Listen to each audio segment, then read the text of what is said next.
লাগে ভিডিও নিয়ে চলে আসলাম আপনাদের মাঝে। বন্ধুরা, গল্পটি না টেনে শেষ পর্যন্ত দেখুন। আমাদের ভিডিওটি ভালো লাগলে চ্যানেলটি সাবস্ক্রাইব করুন। চলুন বন্ধুরা, গল্পটি শুরু করি। সূর্যটা হেলে পড়েছে, একটু পর বিদায় জানাবে। এমন বেলায় ইয়াদ আর তিতির বাসায় ফিরল। ড্রয়িং রুম যেতেই দেখতে পেল রাহেলা বেগম আর হিমা বসে টিভি দেখছে। ইয়াদ আর তিতিলকে আসতে দেখে তারা অবাক হল। রাহেলা বেগম বললেন, কিরে চলে আসবি, জানালি না তো? তোমার বৌমা সুযোগটাই দিল না। মানে কি বলছেন? আমি আবার কি করলাম? পাশ থেকে কর্কশ গলায় বলে উঠল তিতিল। তো কে করেছে? আমি বলেছিলাম 2 দিন থাকতে তোমার বউ রাগ দেখিয়ে হাঁটা শুরু করেছে, যেন এখান থেকে ওখানে পায়ে হেঁটেই চলে আসবে। আমি আপনাকে আসতে বলেছিলাম। আমি যেভাবেই আসতাম, আপনি এলেন কেন সাথে? বাচ্চা মানুষকে তো আর একা ছাড়া যায় না। কি বলতে চাইছেন তা কি আপনি? রাগ নিয়ে গলার আওয়াজ উপরে তুলে বলল তিতিল। ঠিকই তো বললাম। তাছাড়া ইয়াদকে থামিয়ে রেহেলা বেগম বললেন, কি ঝগড়া শুরু করেছিস তোরা আসতে না আসতেই? আম্মু ঝগড়ুটে মেয়ে এনেছ বউ করে। আমি ঝগড়ুটে? আপনি ভালো থাকবই না আমি আপনার সাথে। হয়েছে কি? কিসের এত ঝগড়া? বলতে বলতে ইনা এগিয়ে এলো রুম থেকে। কি হয়েছে কি? তোমরা কখন এলো? তিতিল এইমাত্র আপু।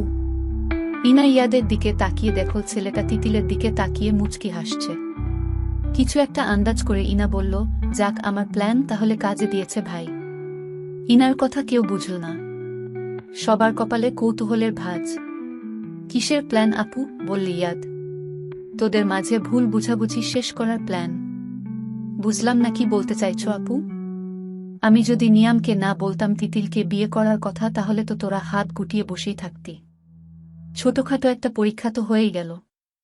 কার প্রতি কার কত টান আছে। তার মানে তুমি ইচ্ছা করে? তোর কি মনে হয় ভাই, তিতিলের মতো একটা লক্ষ্মী মেয়ের জীবন নষ্ট করে এ বাড়ি থেকে চলে যেতে দিব? ভাবতে পারলি কি করে রে? ইয়াদ কিছু বলল না। তার বোঝা উচিত ছিল যে মানুষগুলি 2 বছর তার জন্য কষ্ট পাওয়া মেয়েটাকে আগলে রেখেছে, তারা কি করে এমনটা করবে। ইনাকে চিনতে বোধ হয় ইয়াদের বেশ ভুলই হয়ে গেছে। মুখ ফিরিয়ে আছে সে। ও তোমরা সবাই আমার সাথে এমন করতে পারলে? না তিতিল, তুমি ভুল বলছো। সবাই না, আমি। মা আর হিমা কিছু জানতো না। আমিই জানাইনি, নয়তো কখনো তোমাদের কষ্ট দেখে বলে দিত। কি বলো মা? রেহেলা বেগম হাঁ করে তাকিয়ে আছেন মেয়ের দিকে, যেন সবটাই উনার মাথার উপর দিয়ে গেছে উনার। পাশ থেকে হিমা বলে উঠল, আমাকে বললেও কিন্তু আমি ওদের জানাতাম না আপু।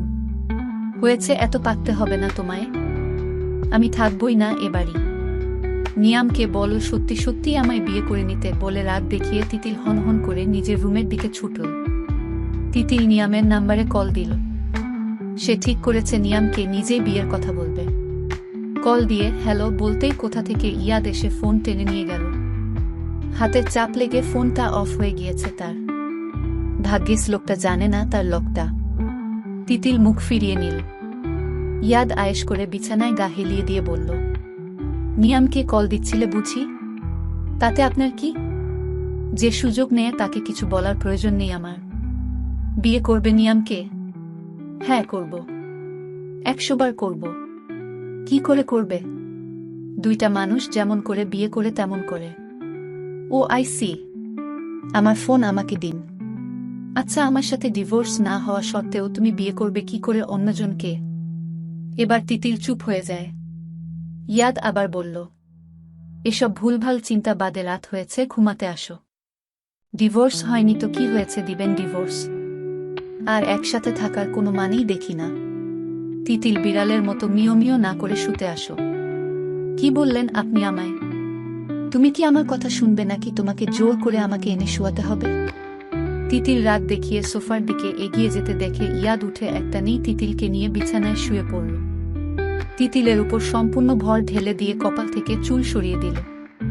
তিতিল কপট রাগ দেখিয়ে বলল, আদিক্ষেতা হচ্ছে? আমার গায়ে হাতির শক্তি ঢেলে ভাব দেখাচ্ছেন? তিতিলের কথায় মুচকি হাসল ছেলেটা। ইয়াদের ওই ভুবনজয়ী হাসি দেখে তিতিল একদম চুপ হয়ে গেল। তিতিলকে চুপ থাকতে দেখে তার ললাটে ভালোবাসার চিহ্ন এঁকে দেয় গভীরভাবে। ছেলেটার উষ্ণ পরশ পেয়ে তিতিল শিউরে উঠল। আধো আধো স্বরে ইয়াদ আবার সেই কথা বলল, আমার ভুল হয়ে গেছে তিতিল, মাফ করে দাও। শেষ একটা সুযোগ দাও মন ভরে এক জীবন তোমাকে ভালোবাসার। নিজের ইচ্ছায় আর কখনো কষ্ট দিব না তোমায় ইনশাল্লাহ। একবার ভুলগুলিকে দূরে সরিয়ে কাছে টেনে নাও ভালোবেসে, বলতে বলতে ইয়াদ তার আদর মাখা হাত ঘুরাচ্ছে তিতিলের উপর। অমন শরীর হিম হওয়া পরশ উপেক্ষাও করতে পারছে না। নিঃশ্বাসটাও ঘন হয়ে আসছে। ভেতরে ধুকবুক শব্দটা যেন আরো সজোরে শব্দ তুলছে। ইয়াদ তিতিলের গালে গলায় নাক ঘষতে শুরু করেছে। চোখে তার অদ্ভুত নেশা। মেয়েটাও যেন তার নেশায় আসক্ত হয়ে পড়ছে। ধীর গলায় বলল, ছাড়ুন। ইয়াদকে সরানোর বৃথা চেষ্টা করল মেয়েটা। নিজেকেও পারছে না নেশাক্ত ছেলেটার থেকে দূরে রাখতে। পারছে না ওই উষ্ণ ভালোবাসার আদুরে স্পর্শকে উপেক্ষা করতে। ইয়াদ আবার সেই নেশাময় গলায় বলল, তোমাকে চাই তিতিল। নিজের ভালোবাসাকে চাই তোমার কাছে। ইয়াদ ছোট ছোট চুমু দিচ্ছে তিতিলের গলায়। গভীর স্পর্শ এঁকে দিচ্ছে তিতিলের উপর। মেয়েটার উষ্ণ নিঃশ্বাস ক্রমাগত বাড়ি খাচ্ছে ইয়াদের গলায়। তিতিলের কানের লতিতে আলতো করে ঠোঁট ছুঁয়ে দিতেই মেয়েটা উন্মাদের মতো ইয়াদের পিঠ খামছে নীল। মুচকি হেসে ইয়াদ তিতিলকে পূর্ণ ভালোবাসার ছোঁয়া দিল। সকালে ঘুম থেকে উঠে ইয়াদ দেখতে পেল মেয়েটা গুটিসুটি হয়ে তার বুকে শুয়ে আছে। আলতো হেসে বিড়বিড় করল, আমার পাগলি তিতিল পাখি। তারপর কপালে কোমল স্পর্শ দিয়ে আরো শক্ত করে বাহু বন্ধনে আবদ্ধ করে নিয়ে চোখ বুঝল। তিতিল চোখ মেলে খানিক ঠোঁট প্রসারিত করল। তিতিল এক কাপ কফি। একটু পর তিতিল হাতে এক কাপ কফি নিয়ে মুখের গঠন শক্ত করে এলো। হাতে ব্র্যান্ডের ওয়াচ লাগাতে লাগতে তিতিলের দিকে চেয়ে বলল, মুখে এক রাশ মেঘ যে। বৃষ্টি কিন্তু আমার একদম পছন্দ নয়। কথা বলবে না বুঝি? আপনার কফি নিন, আমার কাজ আছে। ইয়াদ কিছু না বলে কফি হাতে নিয়ে আবার বিছানায় চলে গেল। একবার ল্যাপটপের দিকে তাকিয়ে বিছানায় থাকা একটা ফাইল হাতে তুল নিল। মনে হয় চেক করছে। তিতিল চলে যেতে গিয়েও দাঁড়াল। ইয়াদ ল্যাপটপ ব্যাগে ঢুকাতে ঢুকাতে বলল, আমার তিতিল পাখি কি আমায় কিছু বলবে? তিতিল হুট করেই মুখ ফসকে বের করে দিয়েছে, আমাকে আপনি ডিভোর্স দিবেন না? তার এমন কথায় ইয়াদ চমকালো বলে মনে হয় না। সে বরাবরের মতো মুচকি হেসে তিতিলের গালে হাত দিয়ে বলল, এ নিয়ে আমরা বিকেলে কথা বলবো। প্রমিস। এখন আসতে হবে। তুমি খেয়ে নিও আর সাবধানে থেকো। তাড়াহুড়ো করে কথাটা বলে ইয়াদ তার কপালে ছোট চুমু দিয়ে চলে গেল হনহন করে। খেয়ে যাবেন না বলতে গিয়েও গলা দিয়ে আসলো না তার। যেন স্তব্ধ হয়ে গিয়েছে। লোকটা এতটা শান্ত ব্যবহার করল কেন? সত্যিই কি ডিভোর্স দিয়ে দিবে, নাকি অন্য কিছু? কি সব ভেবে তিতিলের মনটা কেমন মুচড়ে উঠল। বিকেলে ইয়াদ অফিস থেকে এসে দেখে তিতিল ফোনে কারো সাথে কিছু বলছে। তিতিল যে নিয়ামের সাথে কথা বলছে তাতে কোনো সন্দেহ নেই তার। মুখে গাম্ভীর্য ভাব এনে ইয়াদ পিছন থেকে তিতিলের বাহু ধরে ঘুরিয়ে পাশের দেওয়ালে চেপে ধরল।